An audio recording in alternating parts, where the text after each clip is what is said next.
What up, good people? Back with today's reflection. And today's reflection comes from me thinking about, well, right now we're having a snowstorm in Tennessee. And unlike other places like Buffalo and Chicago, Ohio, places that are used to this kind of weather, at this time of year, they prepared for it. So they pre-salt the streets like they're supposed to. They get the snowplow trucks out, ready to go. A lot of the residents may have trucks with chains on the tires. A lot of the residents got snow blowers and shovels on deck and just ready and prepared. But for us, we don't have that kind of stuff on stock because it's not normal. When we get snow, it's a special occasion. And so what got me to thinking today is just like we have different vehicles for different situations and different circumstances, God uses us in the same aspect.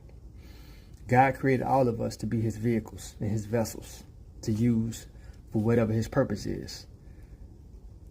The reason why he doesn't be able, the reason why his purpose doesn't always get fulfilled is because some of us don't become the vehicles that we're supposed to become.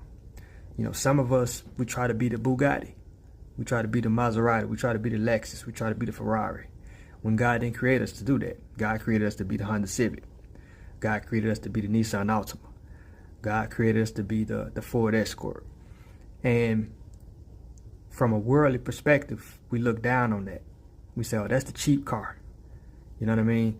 That's the small car. That's the poor man's car. But in God's eyes, that's the most reliable car. That's the car that he's always willing to jump in and get something done. That ain't the car that he keeps in the garage covered over with car cover.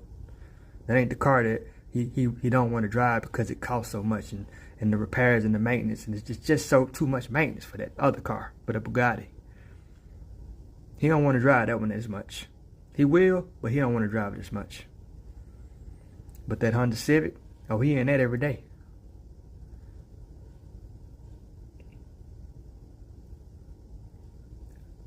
In the Bible, it says, the Lord knows who is his. Let everyone who names the name of the Lord depart from iniquity. And then it says, therefore, if anyone cleanses himself from what is dishonorable, he will be a vessel for honorable use, set apart as holy, useful to the master of the house, ready for every good work. That's the kind of vehicle I want to be.